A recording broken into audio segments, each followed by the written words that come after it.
সবাইকে স্বাগত জানাচ্ছি আজকের এই নতুন ভিডিওতে। আজকের এই ভিডিওর মাধ্যমে আমি আমার দর্শক বন্ধুদের কাছে উপস্থাপন করার চেষ্টা করছি তিস্তা ব্যারেজের আন্তঃপ্রান্ত। তিস্তা ব্যারেজ মূলত লালমনিরহাট জেলায় অবস্থিত। এখন আমি আপনাদের কাছে এর পূর্ণাঙ্গ বিষয়টি উপস্থাপন করছি। চলেন বন্ধুরা, তাহলে আজকের এই ভিডিও শুরু করা যাক। তিস্তা ব্যারেজ ভ্রমণ 2024। তিস্তা ব্যারেজ বাংলাদেশের বৃহত্তম সেচ প্রকল্প। তিস্তা নদীর উপরে নির্মিত তিস্তা ব্যারেজের এক পাশে আছে লালমনিরহাট জেলার হাতীবান্ধা উপজেলাধীন গড্ডিমারি গ্রাম ইউনিয়নের দেয়ানি গ্রাম এবং অন্য পাশে আছে নীলফামারী জেলার ডিমলা এবং অন্য পাশে নীলফামারী জেলার ডিমলা উপজেলাধীন খালিশা চাপান ইউনিয়নের ডালিয়া নামক স্থান। রংপুর, দিনাজপুর, নীলফামারী এবং বগুড়া জেলার অনাবাদি জমিতে সেচ সুবিধার প্রদানের জন্য 1937 খ্রিস্টাব্দে তৎকালীন সরকার তিস্তা ব্যারেজ তৈরির প্রকল্প গ্রহণ করে।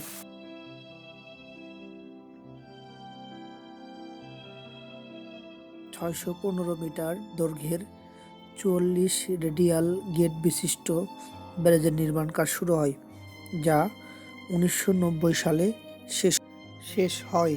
তিস্তা ব্যারেজের নদীর দুই পাশে তোলা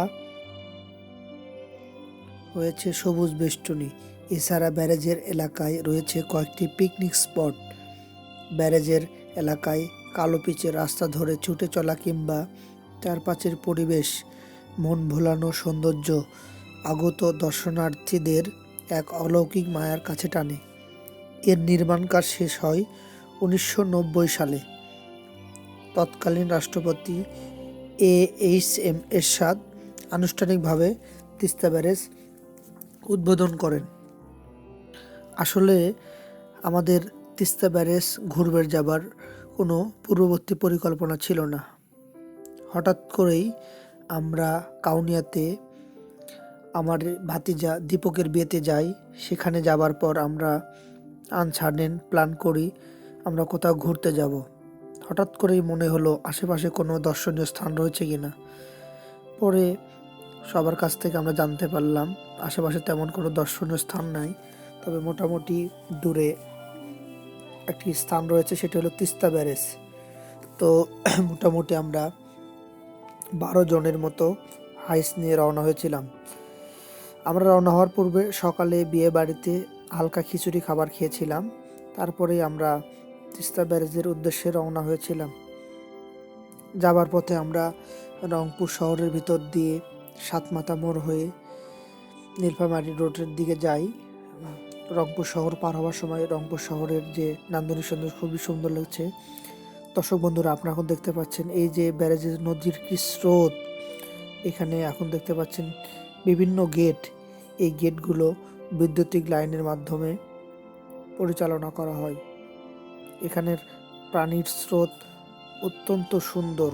এই ব্রিজের উপর দিয়ে বিভিন্ন রকম হালকা এবং মাঝারি যানবাহন চলাচল করছে, সত্যি অসাধারণ। এছাড়াও আমরা দেখতে পারি এই নদীতে অনেক জেলেরা মাছ শিকার করছে। এখানকার স্রোত সত্যি অসাধারণ। আমরা মোটামুটি দুপুরবেলা গিয়েছিলাম, তখন হালকা শীতের দিন, মৃদু রোদ ছিল, সত্যি উপভোগ করার মতো ছিল। আমাদের অসাধারণ লেগেছিল। আমার সঙ্গে রয়েছিল আমার তরুণ দাদা, শিপন, রিপন, হিমাংশু, দেবনাথ কাকা, আরও অনেকে। এখানকার পরিবেশ এক কথা অসাধারণ। এই প্রকল্পটি মূলত উত্তর অঞ্চলের সেচ ব্যবস্থাপনার জন্য নির্মিত হয়েছিল। উত্তর অঞ্চলে যখন পানি ধারণ ক্ষমতা কমে যায়, অর্থাৎ জমিতে সেচ দেওয়া প্রয়োজন হয়, তখন এখানে সেচ দেওয়া হয়। এই যে আপনারা এখন দেখতে পাচ্ছেন নৌকাতে একজন মাঝি, তিনি ছোট নৌকা করে মাছ শিকার করার চেষ্টা করছেন। আমি যদিও আপনাদেরকে ক্যামেরার মাধ্যমে একদম স্পষ্টভাবে উপস্থাপন করতে পারছি না, কিন্তু দেখা যাচ্ছে, দেখেন ওই মাঝি। এখানে নদীতে বিভিন্ন ধরনের ছোট মাছ পাওয়া যাচ্ছে। এখানে আমরা ঘোরার পর হঠাৎ করেই কিছু দূরে আমরা গেলাম একটি ভাজা পোড়ার দোকানে। সেখানে বিভিন্ন ধরনের মশলার আচার ছিল, সেগুলো আমরা খেলাম। সত্যি খুব ভালো লাগলো। এছাড়াও একটু অবাক করা বিষয়, সেখানে আমরা দেখলাম যিনি মাখা বিক্রি করেন তিনি বট গাছের উপরে বট গাছ থেকে পাতা পেড়ে পাতাকে কেটে মাখা বিক্রি করছেন।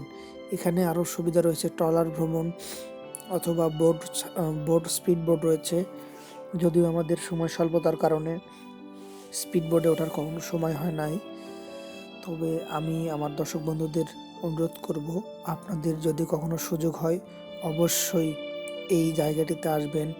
এখানকার যে মনোরম পরিবেশ, প্রাকৃতিক যে হাওয়া, সত্যি অসাধারণ, মানে মনে রাখার মতো। আমি আশা করছি আমার ভিডিওটি আপনাদের যদি ভালো লেগে থাকে আপনারা অবশ্যই লাইক কমেন্ট করবেন, সাবস্ক্রাইব করবেন এবং আমার ভিডিওর পাশেই থাকবেন। সবাইকে অসংখ্য ধন্যবাদ জানিয়ে আজকের মতো এখানেই বিদায় নিচ্ছি। সবার জন্য শুভকামনা রইল। আবারও দেখা হবে নতুন কোনো ভিডিওতে।